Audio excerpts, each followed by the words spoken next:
more than color. For most of us, color grading is the final brush we have to leave an impression on our audience. In fact, it's our job as filmmakers to evoke a feeling in our work. My name is Mitchell Mullins. I'm a commercial director and filmmaker, and I've spent the last decade exploring every part of the creative process. There is so much information out there on YouTube, it makes my head spin. I've watched it all and found that the rabbit hole is as deep as you want it to be. I've spent years following what I thought was the right process, just to discover I had no idea what I was doing. My goal today is to help us understand your approach to color grading. I'm just gonna cut it to you straight and show you the exact workflow I wish I knew years ago. Like any creative process, I've come to learn that your approach is oftentimes more important than your technical ability. You'll hear me dig into my philosophy behind color grading and some of the principles that help us understand why we do what we do. I've spent the last 8 years working inside of DaVinci Resolve and made every mistake in the book. Early on in my career as a budding colorist filmmaker, there's a director that put out a story on Instagram looking for colorists. And I applied, showed some of my best work, and he sent over some test frames to see if we could work together. And at the time, I didn't even know what a color space transform was. He gave me these red files and I sent them back to him, not even conforming it out of log. I just did the absolute best that I could. And come of it, the team never responded. I never heard back from them. And that was the end of that. I'm almost convinced we learn things the hard way or the harder way. Color grading can be as simple or as complex as you want it to be. There are really no wrong answers, just more and less ideal ways to work. Spend time mastering the basics, then implement them effortlessly. At the most fundamental level, I believe there are 2 pillars of color grading that can help us understand what it is we're actually doing. All of the adjustments that we make over the entire process of color grading can fall into 2 pillars: corrections and look development. Of everything I've watched and learned over the years, this is a culmination of the most intuitive tools I've found in my color grading workflow. We're going to learn not just how to create compelling images, but how to create a bulletproof workflow that allows you to work photometrically and bridge the gap to create great work. Sometimes knowledge is more about knowing what not to do. Let's jump into Resolve and get going. Here we are inside of DaVinci Resolve. Before we jump in to do any creative adjustments, I want to make sure our project settings are set up the right way. So if we navigate down to this little gear icon in the bottom right hand corner, we'll click that and move on over to our color management. For today's video, we're going to be working inside DaVinci YRGB. Our timeline color space is going to be DaVinci Y Gamut Intermediate. This will be super important as we go along. Just keep this in mind.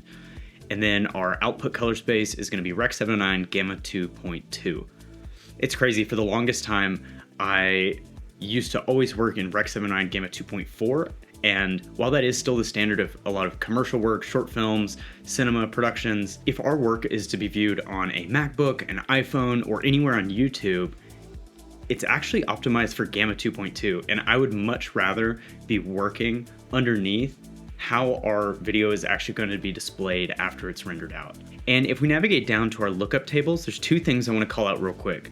I'm actually using a color viewer lookup table. This is a viewing transform by Cullen Kelly. And essentially, this is a LUT that is just on our monitor. It doesn't actually get rendered into the footage later. This is to help us accurately grade underneath how our image is going to be rendered out. This is something that's kind of new in my workflow. It's really accurate and it works really, really well. And then the last thing to call out is our 3D lookup table interpolation. I cannot stress this enough. By default, this is set to trilinear. We need to switch it to tetrahedral. This one frustrates me all the time, and I'll go to apply a LUT and then realize that I never switched this one. And if we keep things in trilinear, we're gonna get tons of banding. Our image is gonna look really compressed and we're just in for a really bad time. So let's make sure we switch this to tetrahedral and go ahead and click save down here. I've gone ahead and gathered some example frames for us here just from past projects that I think would make really neat examples for us today. This first one is of Kind Cruz from a commercial I directed a couple years ago for SoundMint. And right off the bat, this image looks incredibly washed. If you've worked with any DSLR cameras or cinema cameras, you'll know that this image was captured in a log format. Now, I know that this image was captured on the Red Gemini. It was captured in the color space, Red Wide Gamut RGB, and a log curve, log 3G10. As it is, this image isn't super viewable. I'm really happy that it's actually quite common knowledge now that log is meant to be transformed into a display state. Earlier on as a filmmaker, like 6-7 years ago, I didn't know that you needed to convert things out of log, and I would literally come in here, I would just crank the contrast, and then I would max out my saturation and start grading. And while technically it works and it looks good, this is anything but the ideal way that we want to treat this image. I think there's actually entire films I've put together where I just cranked the contrast and saturation and called it a day. I think back in the day, there just wasn't common knowledge for log footage, and you would see colorists even approaching things this way. And now that DaVinci has the color space transform, we can use exact camera profiles to go to the exact display output that we want. So I'm gonna go ahead and get rid of this.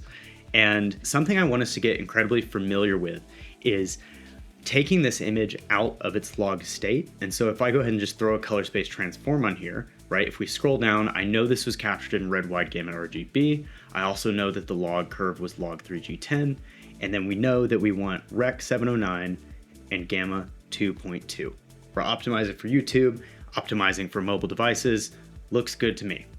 Now, this is a standard way of taking a log image and putting it into Rec 709, but this is actually not how we want to work with this image, because the issue is that we actually want to be able to make creative transformations to this without limiting the colors we have. And what I mean by this is all the nodes after our color space transform are actually in Rec 709 Gamma 2.2. And so any adjustments we make here, they're not going to look good because they're in a smaller, more condensed color space than our original red wide gamut RGB. And so to get around this, I want us to get used to actually putting our image in a sandwich. And so what I'm going to do is I'm just going to drop a couple of nodes in here, and it's Option S on the Mac to create new serial nodes. We're going to put 2 color space transforms into our node graph, and one's going to be at the beginning and one is going to be at the end. And so think of this as this is our starting point, everything that happens along this chain, and then this output right here is what we're seeing in our display. Okay, so let's start with the beginning. Let's go down. Just like our Rec 709 transformation, we're gonna go red. And again, this depends on your camera. If you're shooting with Sony, you're gonna go with something like S-Log3. You'll know these settings when you're actually shooting. And it seems to be that there's ideal camera profiles for each camera. What I wanna do is get us outside of being camera specific. I want us to operate inside of a color space that is native to any camera.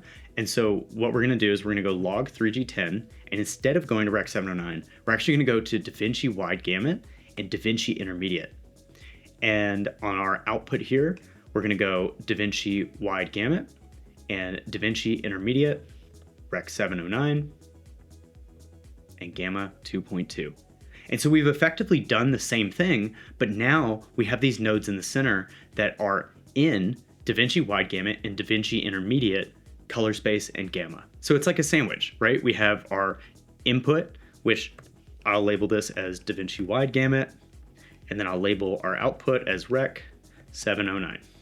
Okay, so everything that happens in between here is inside DaVinci Wide Gamut. And why this is such a great thing is because DaVinci Wide Gamut is actually a wider color space than what we were even shooting in red wide gamut RGB. And so the whole idea here is that we want to work inside of the widest playground possible. When we stretch and push our image, we want to have access to all the colors and be in the most malleable state it could possibly be in. And so all of these nodes and all of the corrections we make today are going to be inside of DaVinci Wide Gamut. And then we just use this output transform to go to whatever display we want, right? So this could be Sony footage, and all we would do is change this to Sony S-Gamut 3 Cine and S-Log, or if you're on Canon, it's C-Log, Arri Log C3, and it doesn't matter what camera it is, and it actually helps a ton with camera matching between shots. I just want to make sure here our settings are correct, so our tone mapping method should be set to DaVinci. A really fundamental concept in color grading that we often take for granted is the idea of color space, which is a gamut or our gamma. And I like to think of these, and the colorists would strike me down for this one, but in the simplest way, I like to think of the color space as the color, or I had a colorist explain it to me one time.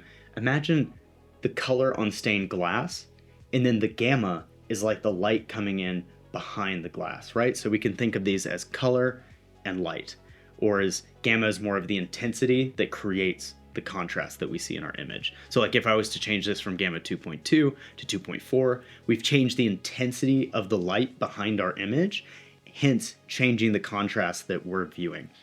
And so what's actually interesting here is all these are our color space is actually just the intensity of the RGB values. Not to get ahead of ourselves here, but we have our RGB mixer, and you can actually transform without using a color space transform, just using your RGB mixer. There's a few workarounds, but essentially it's just the control of the intensity. If we max out these values, we still have a workable image. It's just our channel strength has been amplified. And so that's all that's really happening is inside of our color space transforms, the color space is saying, hey, we need a certain amount of RGB values to come in and come out. And so you could technically do it by hand.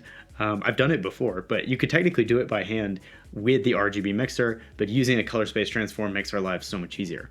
And then the gamma, you could actually create a tone curve, right, that maps log, or vice versa. You could transform to Rec 709 out of log or to Rec 709. So hopefully you get the point. Hopefully that makes more sense. It was a huge unlock for me to just understand what these things actually are, besides these magic plugins we throw in our footage and go, oh, now it looks good. Like, we're just intensifying the color and we're intensifying the light coming into our image, or the signal behind our image. What else is an image made of besides RGB values and light? Like we said earlier, everything inside of our sandwich is DaVinci Wide Gamut. And before we make any creative adjustments or things that we typically think about as color grading, I want to refer back to our corrections, right? Earlier I said that there were two buckets. We have corrections and then we have look development. So it begs the question, what is our job here? What are we actually trying to accomplish inside of all of these tools? At face value, a lot of people wouldn't know how to answer this question, because it would be, oh, it's to make it look better. Well, you know, does increasing our saturation make the image look better? If we're somehow tinting the image, is that what we're going for? When I talk about there being two buckets, there's corrections, right? The simple, biggest brushstrokes are exposure, our balance, our contrast. Where is the image actually living? How are we perceiving the image? And then when we talk about look development, a lot of times I'm talking about color separation, right? Which is like split toning or moving of the hue values, the intensity, such as the saturation, really trying to answer the question of how does this image feel? How does it come across? What is our intention, right? How does this fit into the story that we're telling, either as colorists or as filmmakers, right? Where is it actually living? And then how do we want it to feel? You know, although DaVinci has tons of tools, a lot of them actually do the same thing. I can come over here and increase my saturation in our primaries, you know, and then if I undid that, I could come over here to our color slice tool, increase the saturation. I could come back and we have color boost. And at face value, they're essentially doing the same thing, right? We're just increasing the signal that we're seeing. We're increasing and multiplying the color values. But how do we navigate that? It seems to be doing the same thing, but when you really dig into it, each of these tools have a different framework for how they manipulate your image. And over the years, the biggest unlock is figuring out what each of those are and then identifying what the most preferable approach is and just using those. You could increase saturation in many types of ways inside of DaVinci, but in my experience, there's one or two ways I would only ever think about using. So getting back to our corrections, I've made 3 nodes. Again, we're not doing any type of creative adjustments. I just want to see, where do we want this image to live? And when I say that, you know, do we want it darker? Do we want it brighter, right? Do we want the sun in her eyes? What are we saying by increasing the exposure or decreasing the exposure? Now, let me show you how to do these the right way. We're going to label these. I'm going to call this one HDR Exposure. I'm going to call the second one Linear Balance. And I'm going to call this last one Contrast. Just know that these are our staple corrections before I like to make any type of color manipulations. Okay, so HDR exposure. What is HDR exposure? Standardly, and this was actually a standard practice for a really long time, colorists, when you look it up on YouTube, they tell you, just push your offset wheel, right? We're perceiving a shift in exposure upward. Let's see why this is actually the wrong way to adjust our exposure. And there's actually a much better way to do this. So I'm gonna go on over to our example clips. So I've pulled up a grayscale here, and all this is, imagine we just see this linear line over here on our scopes, which is our blacks are down here, our whites are up here, and we see the same thing reflected on our display, right? We have blacks over here, whites over here. And when I push my offset, see how our entire image lifts uniformly. The entire thing is lifted, the blacks look the same, nothing's really changed. But let's compare that to another tool over here in our HDR tab, such as the HDR global wheel. When I adjust this, look at how our image bends, right? We've maintained this level of black down here, right? The fall off into the blacks is anchored down.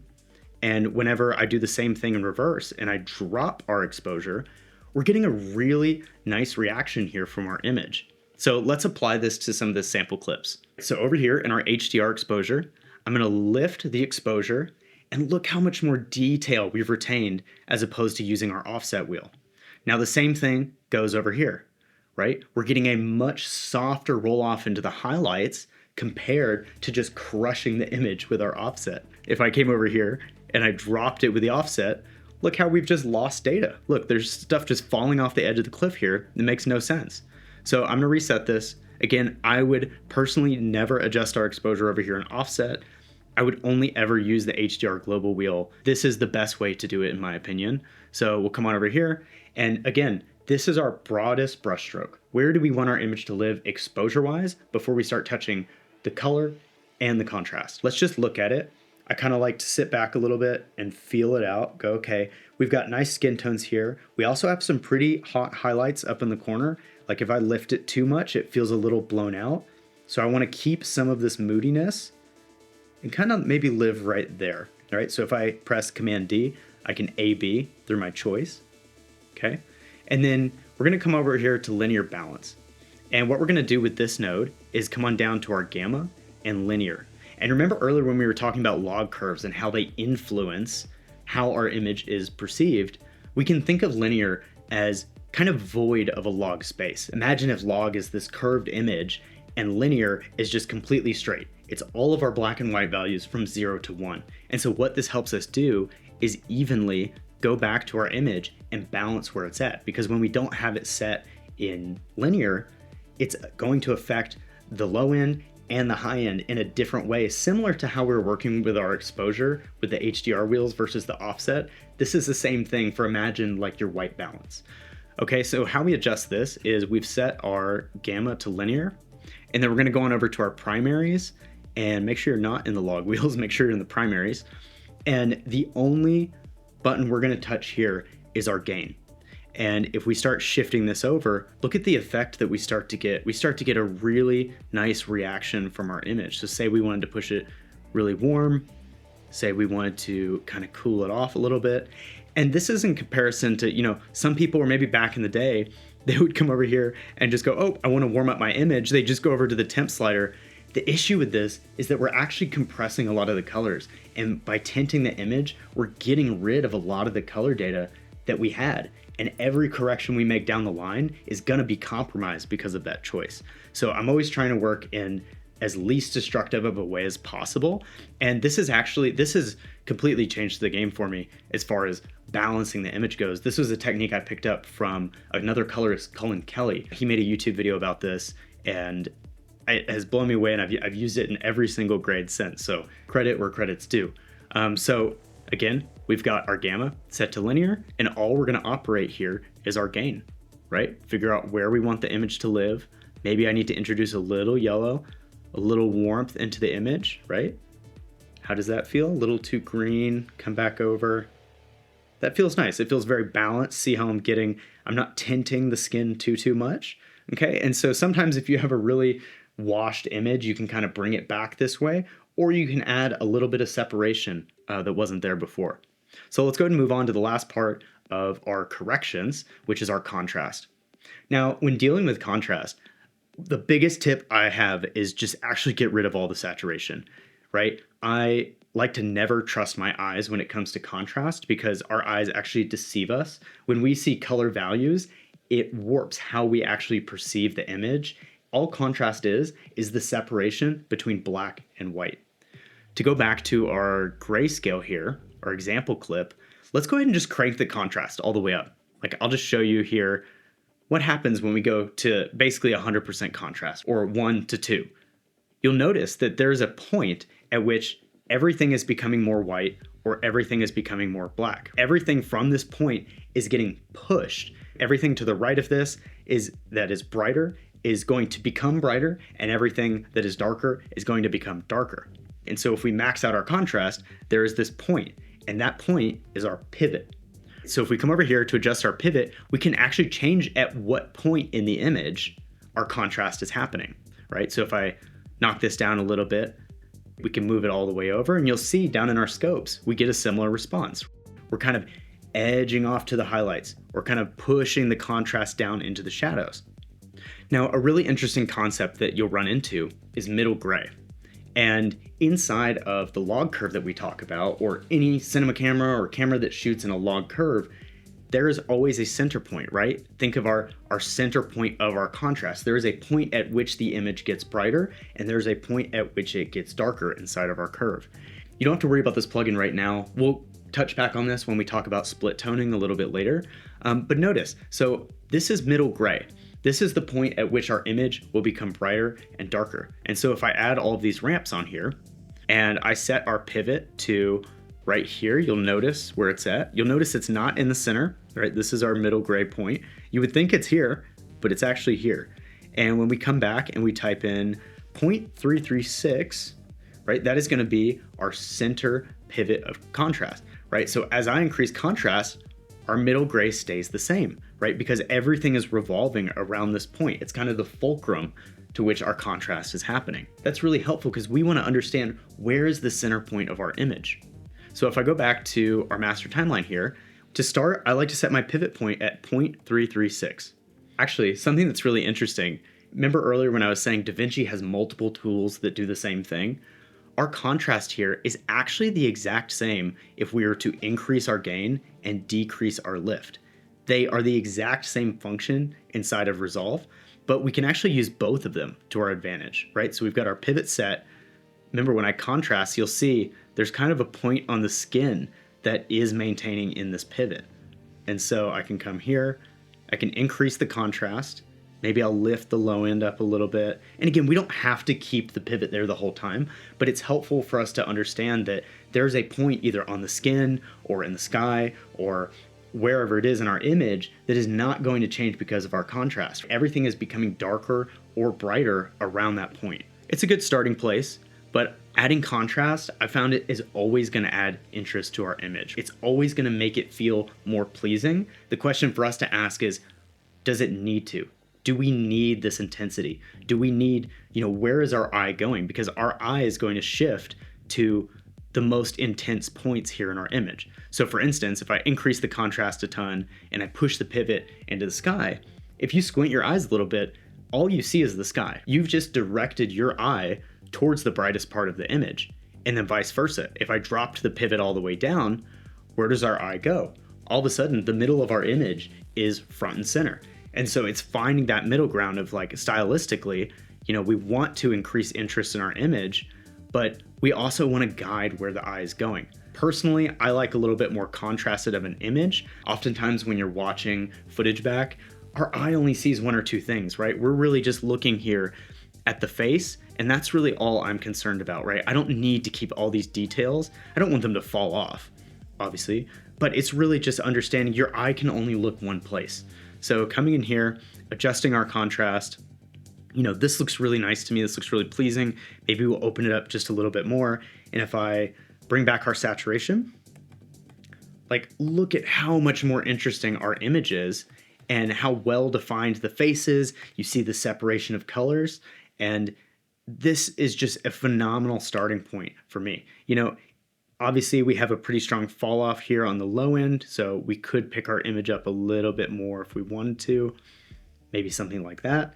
But these are all basic corrections. All we did was adjust how the light is interacting with itself while working photometrically. And what I mean by that is we're trying to keep intact how the camera saw the world. A lot of people, if you came in here and you adjusted your offset, like we said not to do earlier, and you adjust your offset, all of a sudden you've shifted that middle gray point, and all of your other corrections later down the line no longer stay the same. And so I'm always trying to keep the way that the camera saw the world and trying to just emphasize and work with an image to the best of its ability. When we're dealing with these individual corrections, I like to think of them as like points of contact on our image. And I really think it doesn't take a lot to get an image to look where you want it to. Like even professional colorists, they're coming in and working with the same tools. They're working with contrast. They understand these things at a really deep level. And, you know, if I had to pick anything, I think the contrast is probably the most important at getting an image to look how you want it to. People seem to have this lack of understanding of how contrast affects your image. And it's one of the most important things. It's like, what else are we looking at here? So back to our buckets, right? These are our corrections, things that I like to think of could have been done in camera.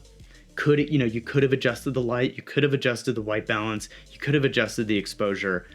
But now we're gonna move on to creative adjustments or look development. When colorists talk about building looks, a lot of times they're talking about separating the image, pushing it, letting it feel the way that the director had intended it to. And so from here on out, we're not going to be working with these basic fundamental adjustments. We're going to be pushing and stretching the image past where it naturally would have been. The whole philosophy here is keep things as simple as possible. We don't need to have a ton of notes, right?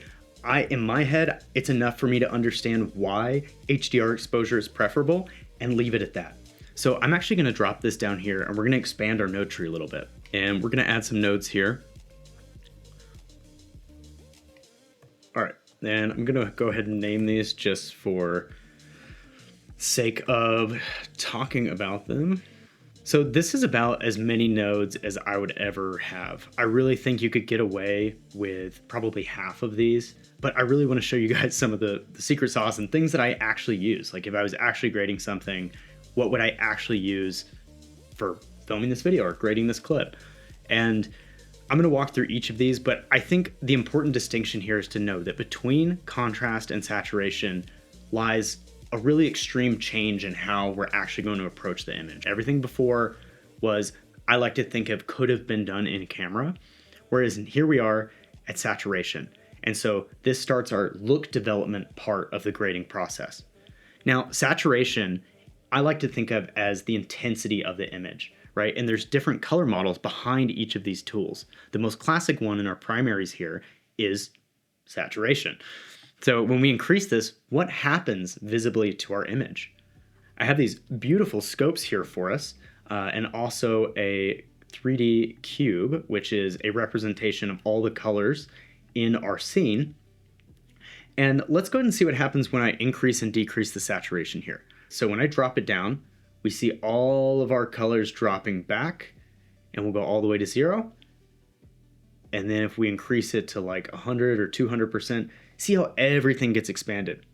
Now, a lot of times, saturation is preferable, but when you look at these graphs, there are limits to how much saturation we can actually see. And the reason is because we're working inside of a Rec 709 color space, right? Rec 709 only has a certain amount of color values that we can operate inside of. And so what we want to make sure we have on here in our color space transform is gamut mapping. So what this is going to do, saturation compression, is going to compress those edge colors to fit better into Rec 709. We want to make sure that this is always on for our image. It's not really important until you kind of hit the walls of your image, but just to know that it's there and see why it's there is always important to me. So back to saturation, right? Obviously, this feels like a bit much. It feels kind of nasty, it feels uncanny, and I'm going to tone it back a little bit, right? And so the thing I want us to understand here is, yes, you could add saturation. Yes, you could say, I just want more of this image. I want to multiply some of the color values, but we need to understand why. And actually, why this saturation knob is not as preferable as some of the other ones or other techniques that we have here inside DaVinci. When I increase the saturation, what's happening? The colors are multiplying. It's saying, what is the most saturated element, and let's multiply it. So the things that are perceived as less saturated will become less saturated. We don't see an overwhelming saturation here in the hair because there's not much happening. Whereas when we drop this back down and we increase it again, the parts that are saturated look completely blown out, look super intense. So we're gonna drop this back down. Okay, so maybe our color boost over here, we have another tool. What happens when we increase this? So what's happening behind the scenes here is color boost is additive, whereas saturation is a multiplier. So color boost takes colors that aren't there. See, we even see the image breaking apart here in the shadows because it's saying if there's one saturation value, we're just gonna add 2, 3, 4, 5, 6 until we start seeing these values on screen. So these are fundamentally different tools. I like to think of color boost more as vibrance. I think they just kind of rebranded it a little bit, and saturation. So there's lots of saturation techniques, and we're not going to go into all of the details on them. I'm just going to tell you which one's the best one, in my opinion. A lot of colorists like to change their color space to HSV, hue, saturation, value, to get a unique result. But personally, I like the result best actually from our color slice tab. This saturation knob is different from our other saturation knob. When I increase this, look what happens, right? I'm going to grab a still of this image, and then I'm going to come back and I'm going to increase our saturation again and then compare the two. And you'll notice which one is more preferable. Personally, I like the deeper color values, even though they're both at 100 or both maxed out. I personally like the one that feels more natural. It feels more rich.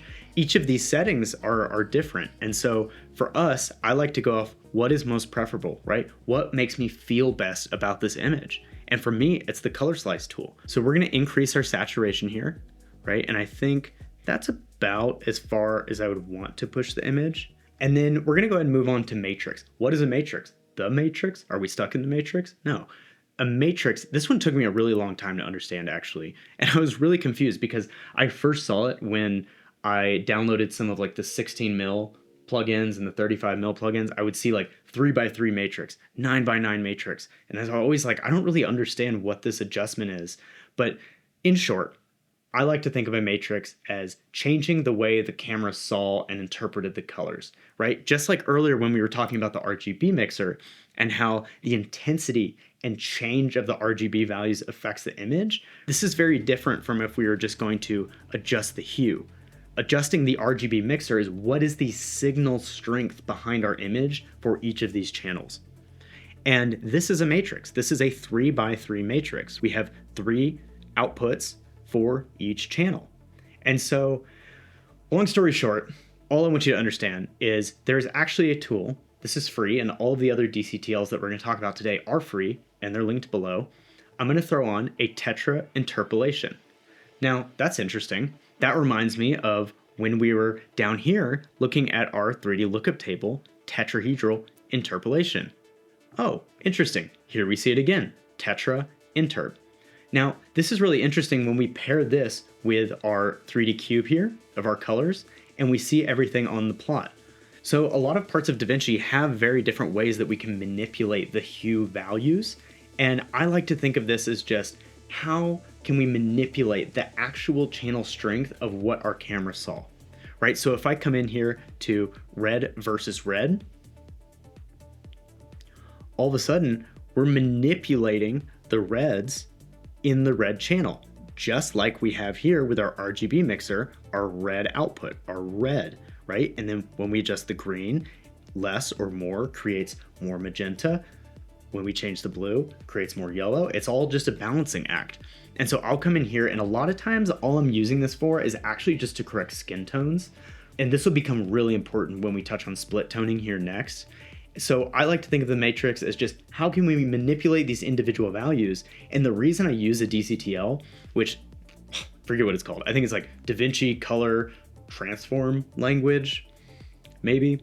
I don't know why this isn't so intuitive, but inside of our RGB mixer, when we adjust one of these, we have to balance out all the settings. So like if we go positive 10 here or 12, we have to go negative 12 here. And it's just such a hard thing to keep track of.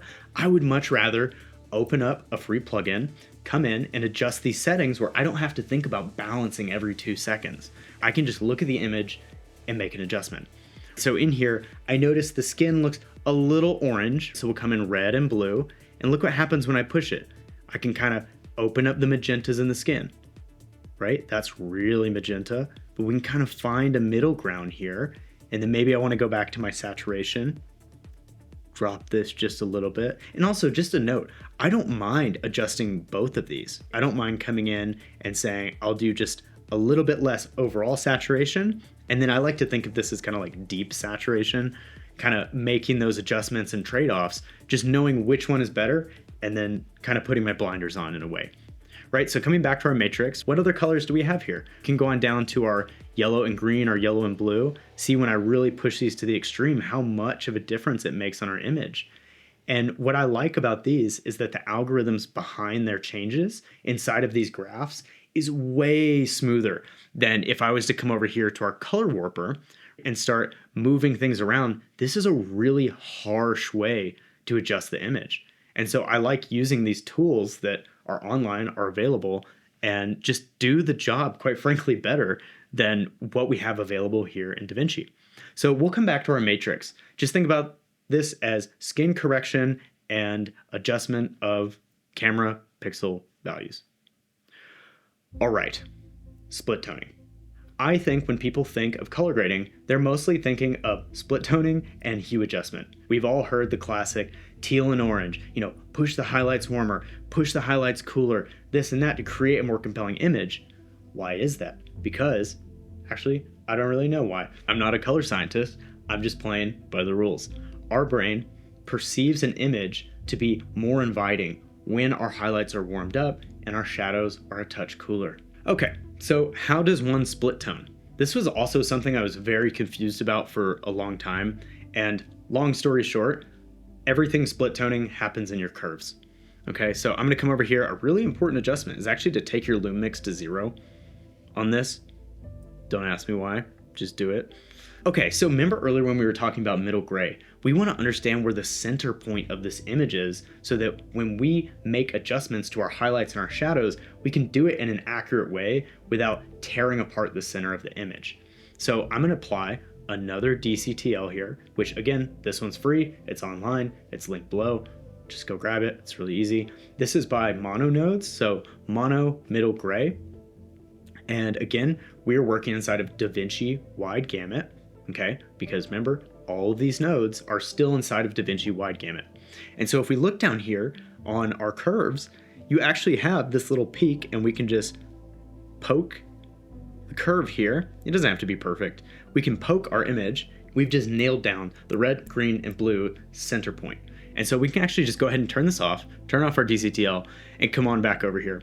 And what I like to do, some colorists may be like, oh, Mitchell, this is the wrong way to do things, this and that, blah, blah, blah.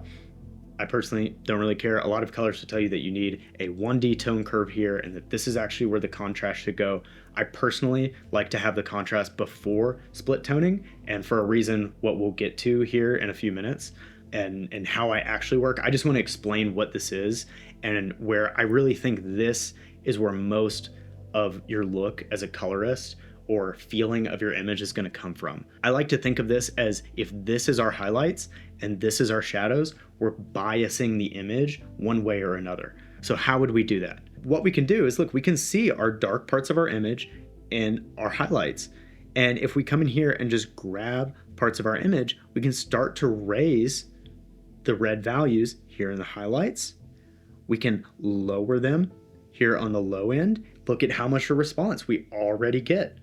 Wow, all of a sudden we've taken lots of warmth out of the face and the shadows, and our image is feeling a lot deeper because we're adding color contrast when this is happening. We're separating our colors in the same way we did with just our luminance channel and the contrast. We're doing the same thing here with our RGB values. And so this is where a lot of that look of the colors is coming from.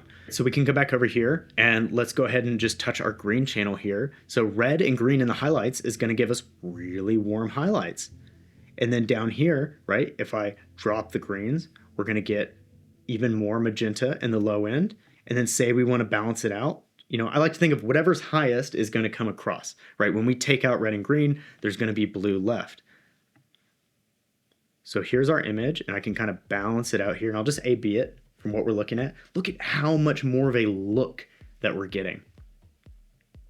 Right? So, and I'll just kind of take this to the extreme. Look what happens when I adjust our center point.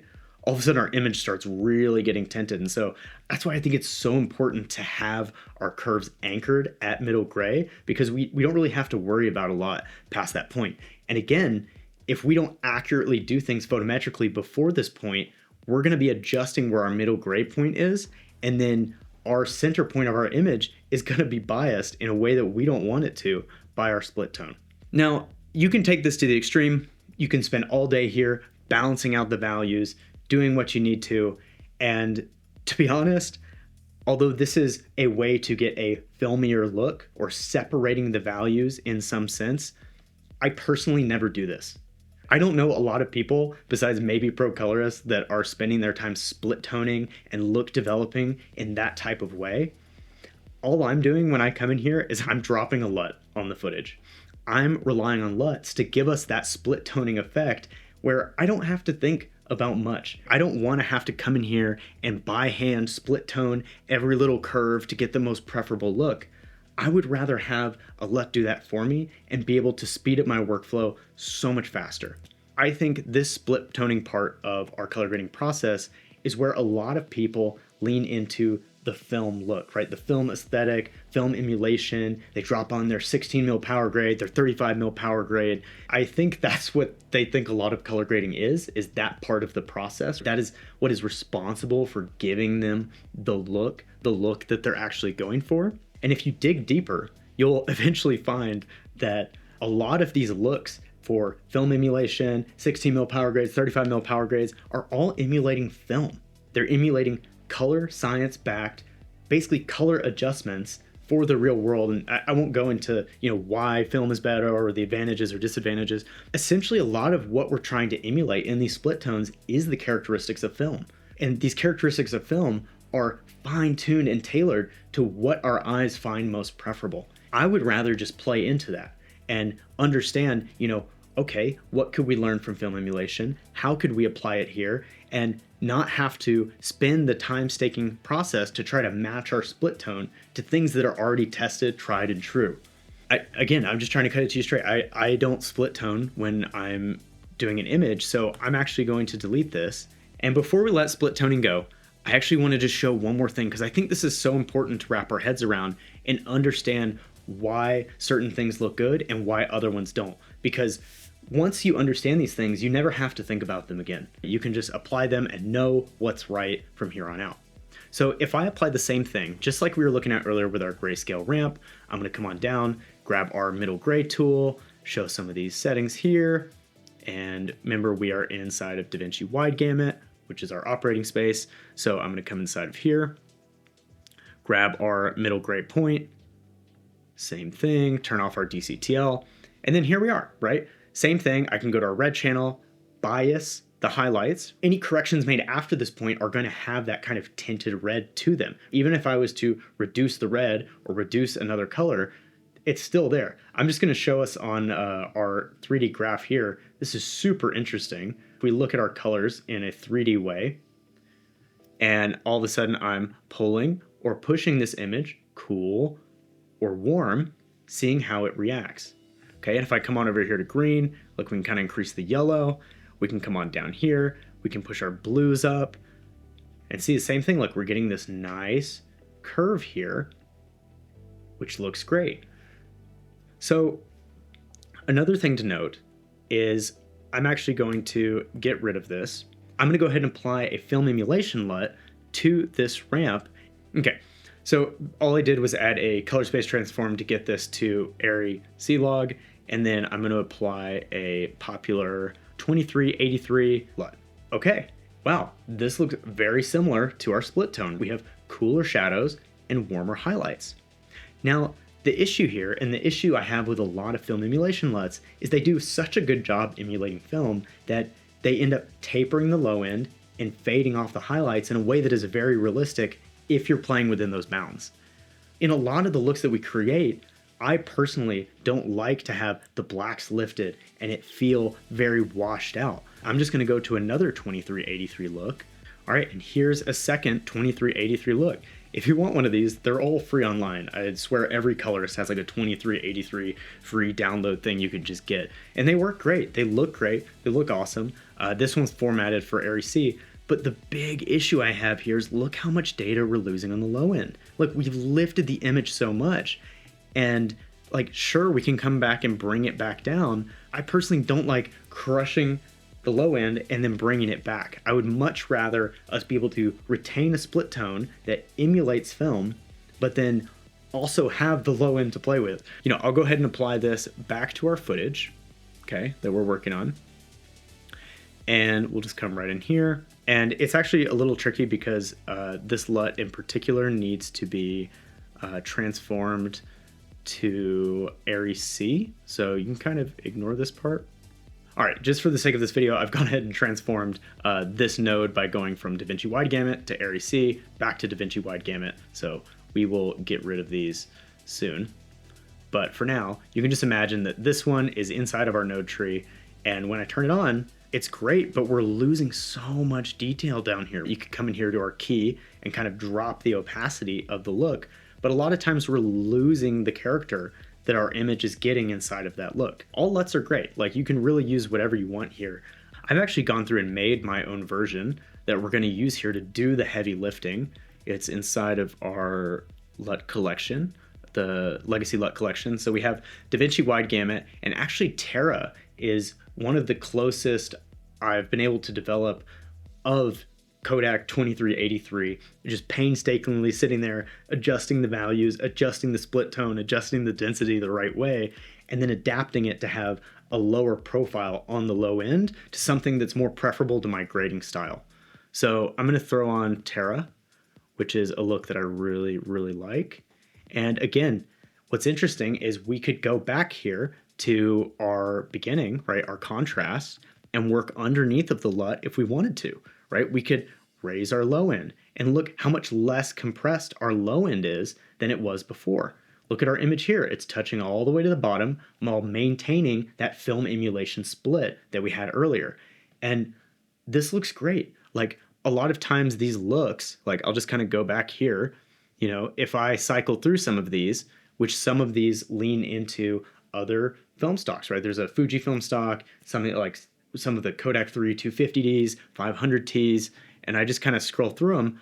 A lot of these are great. They're great starting points for some of our emulation. But personally, I'm going to stick with Terra just because this one is closest to the 2383 to make a comparison. And so I think a lot of people, when they imagine color grading, are actually just imagining the split toning part of the process as far as matching and emulating film. And what's great is I personally just use LUTs. You can use mine, you can use other people. Cullen Kelly, the colorist I mentioned earlier, has a really great pack. And there's a lot of free 2383 LUTs out there that you can find. They're going to do almost as good of a job as this one. It's just not going to be as adapted to the low end as something I might prefer. So let's go ahead and move on here, right? So I'm really liking how this image is looking, right? We've just added a ton of character, a ton of depth to it. And I like to think of this point in the process as we start to go downhill. Everything past this point is very granular, very nuanced. We have an understanding of where our image is living and how our image feels. The next thing I'm going to add here is actually another DCTL. And just similar to our matrix, we're going to go to TetraInterp HSV. This is a much more intuitive way of adjusting our hue and saturation values post look than coming in here to our hue versus hue. Yes, you can come in here, you can adjust and add these little points, and you can adjust the hue of things. But the issue is you get this like really strong banding. If you look over here inside of our CIE plot, we're running into some issues, and the same thing happens. The image kind of gets blasted from the center, and the same thing's happening over here on our color slice tool. And what I like about this HSV DCTL is that it allows us to operate in a way similar to our matrix, except with our red hue, red saturation, and red value. So we could come in here and say, let's increase the red in our scene. And it feels very natural and very deep. And we can increase, think of this as like the density. We could kind of drop some of the luminance here, adjust, here's our hue. And I like to keep the skin tones feeling pretty dynamic. Like, I like them to feel very separated in some sense. I think a lot of beginner colorists, they like to go, oh, it's got to feel all like magenta. But in reality, like, I like here that we can see the magenta and the shift to yellow, it feels very natural. It feels like you can kind of see the blood underneath the skin. It's kind of weird, but I think it makes for a better color grade. So we can go through, adjust things like that. We can adjust our blue saturation, and notice it's more of like a subtractive saturation. It feels very deep, similar to what we had earlier with our saturation inside of the color slice tool. These are just different operations of the same tools. So we can come all the way down here.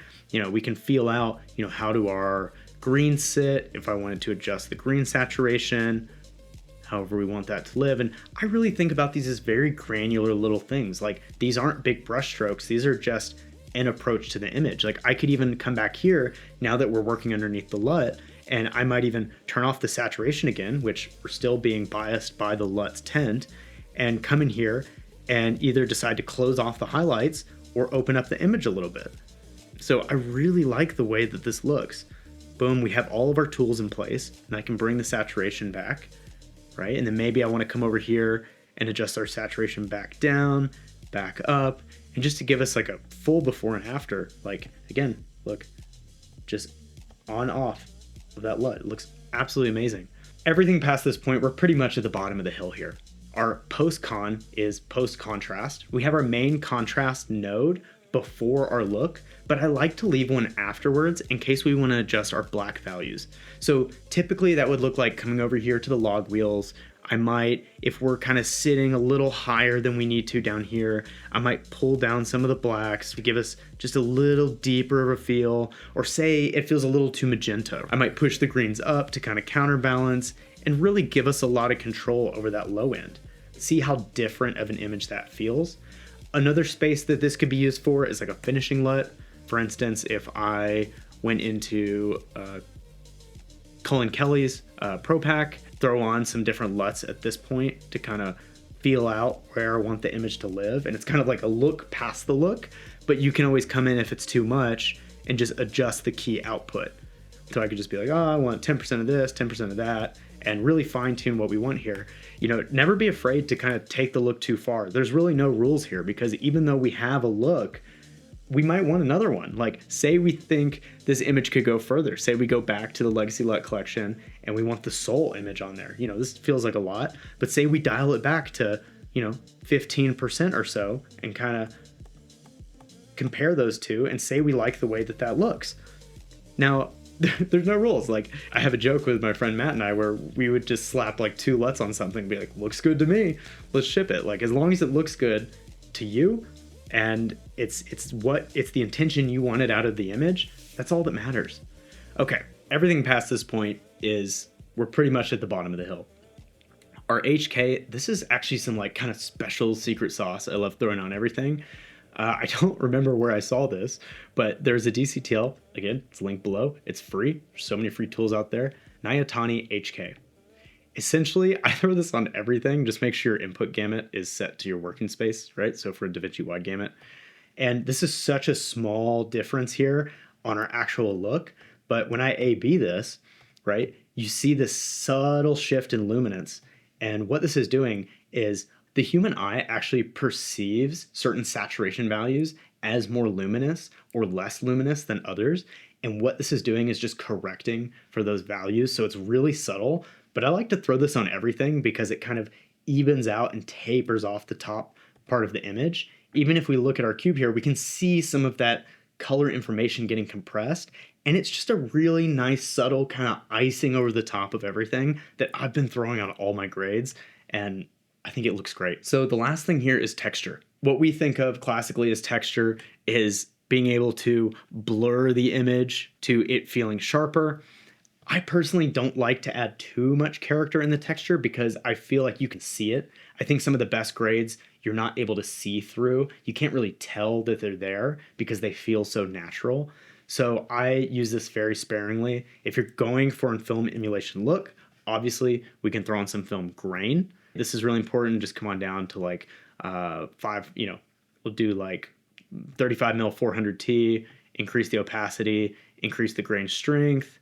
I like to come on down here to the highlights and drop the noise coming out of the highlights and some of the midtones because film grain tends to be more prevalent in the shadows. So if we just A/B that, the image feels more like it's alive, which is really cool.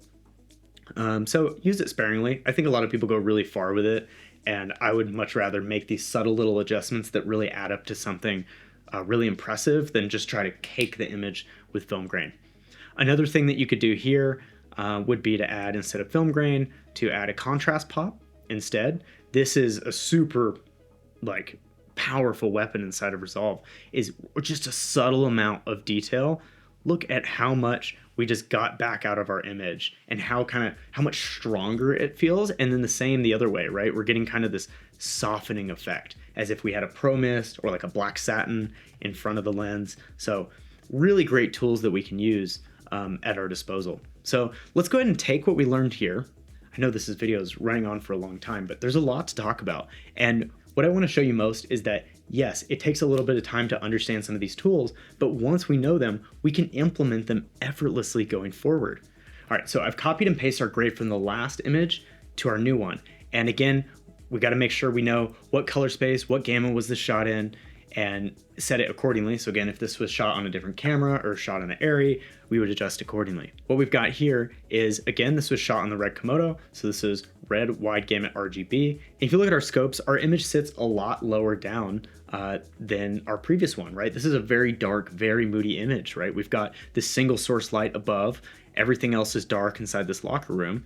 And so we're just gonna start off and come through here. Again, just like we did on the last time, make these big, broad adjustments. So I'm just gonna feel out the image. Where do I want it to live? Okay. And then we're gonna come to our linear balance that, remember, is set to gamma, linear, okay? And I'm gonna start going through our gain and kind of feeling it out. Like, where do we want this to fit? And I think it's really interesting because when we introduce a lot of this like magenta and kind of cool down the image, we get this really nice split happening where it still feels warm, but we're getting a lot of information back. Now at this point, this is really interesting because I'm gonna rename this to LUT, which was originally our split tone. And I'm gonna cycle through some of these looks that we have. Again, these are based on film. So, whether it's the film emulation presets inside of DaVinci, whether this is other LUTs that you have, I'm just gonna throw a look on here because this is what I do. I'm not trying to be technically accurate. This is just how I would actually approach this if I was trying to grade this fast and efficiently. So I can cycle through. We have these really nice looks here. How do we want our image to feel? And I actually really like this. I like the way Helios opens the green up on the low end.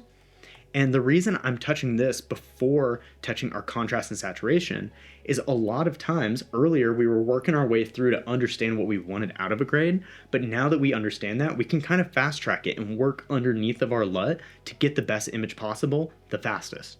So then I would come up here to our contrast. I would drop the saturation. Again, it's being biased by the LUT, but we want that.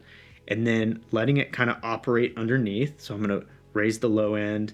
If we wanted to, we could set this to 336. You don't always have to. But we could adjust the contrast here. See kind of where our image lives. Boom, kind of creating this really moody aesthetic. And then I'll turn back saturation. We'll come back over here to our sat. Come to our color slice, just like the last one.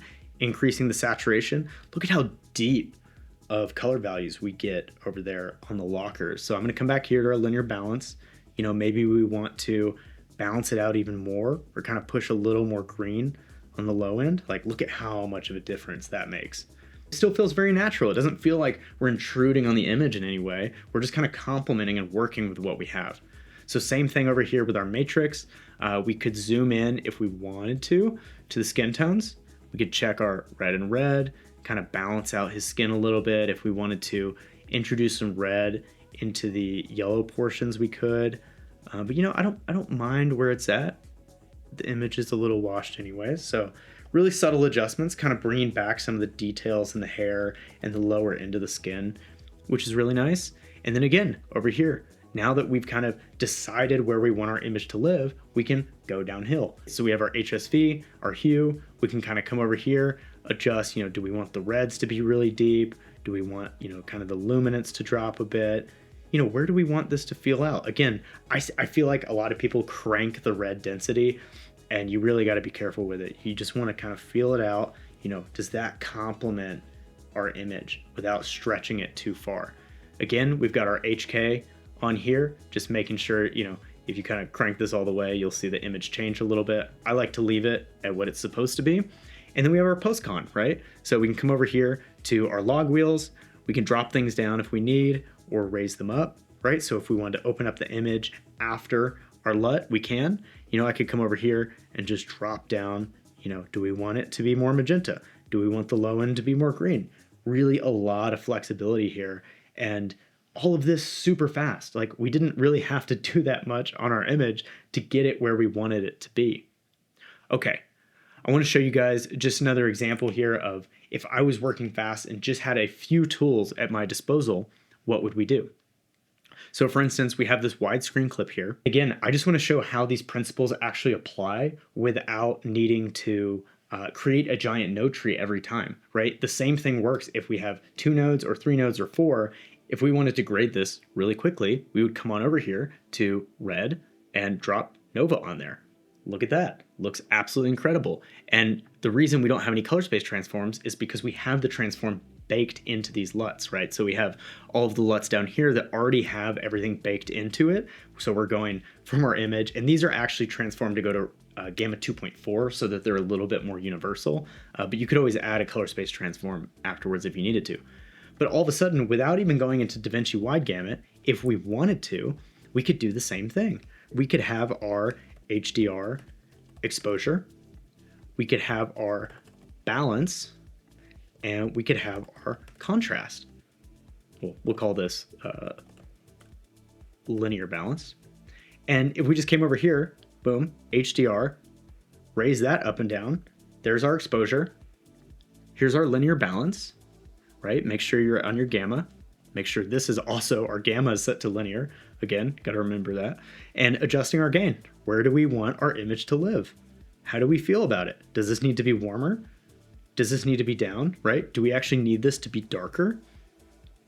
Could we lower this back down? Like, this image looks great. And all it took was understanding what are the things that actually drive the image forward. We have the LUT doing, you know, our split tone and our transformation going out to Rec 709 doing most of the work here. And all we've done is just use the correction part of our node tree to do all the rest of the work. So we have HDR exposure, and then we have our linear balance, which is, you know, where do we want it to live? Do we want it to be warmer? Do we want it to be colder? Can we live somewhere in the middle here?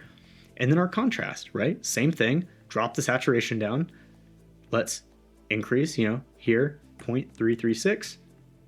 Adjust the contrast in the center point. Do we want to open the image up, kind of reduce some of the shadows and the highlights interacting with each other? Do we want to reduce that split from the highlight to the shadows? And then just grade our image appropriately. Like, to me, this looks incredible. I would totally ship this. If I wanted to add saturation, I would just come underneath the LUT. I would go to our color splice, just like we did last time, and increase the saturation. That looks great. And all we've done is 4 or 5 nodes and effectively done the same thing. It's like we've been able to do more with less. And I'll give us one more example here. You know, if you want to go and create a node tree every time, a lot of colorists use these very complex node trees, and they're like, you gotta have this full system, and it's gotta be done the right way. But when we understand how things need to be done the right way, we can make them as simple as we want. And then as our last example, so I've got our node tree here that we built earlier, and let's just run through this image. This image looks really good to me, but we could cycle through some looks. So I know that we're working inside of DaVinci Wide Gamut, everything inside of here, all DaVinci Wide Gamut. We're coming out of Arri Wide Gamut 3, and then we're essentially just gonna cycle through these looks. How does this look? How does that feel? Does that increase my feeling for this image? Am I more compelled by this image or less? Right? I'm really looking for things that just have potential here. Like, I like how deep those tones are. This one feels very kind of balanced in green. It's nice. This dusk feels really bold. And then our bloom, aether, like that looks incredible right off the bat. So I'm gonna go over here to Nova. And again, we can set up this node tree, come over here, global HDR, make a quick little adjustment here. Say I feel like the skin's a little too bright, so I'm gonna come over to our contrast, drop that. Oh, gotta make sure that we're in our primaries. And drop this down, kind of bring in a little bit more life to the image here. You know, say we want to reduce the contrast a bit, bring our saturation back. say we come right over here, crank our saturation up a little bit, and I'm really happy with this shot. Like, there's nothing as a part of this shot that looks bad. Like, to me, this is ready to print. And all it took was just understanding what this framework is, having all of these tools in place, and having them set and ready to go to ship things out the door, right? Knowing where our look is, understanding what's actually moving the needle forward for our grades, and then understanding how important these fundamental corrections are, how to operate with our biggest brush stroke, that our exposure is one of the broadest adjustments, and then our balance is another broad adjustment. And all of these adjustments kind of start from really wide and work themselves all the way down to the most granular texture of the image. So I'll just come in here, boom.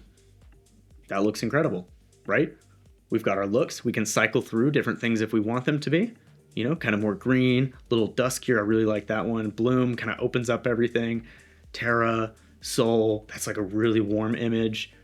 But like, I'm happy to live here. This looks great to me. And then we could just come in here, make a quick adjustment, and maybe all this one needs is our HDR exposure. Maybe we need to preserve the highlights. Maybe we need to open it up more. Like, it's really as simple as you want it to be.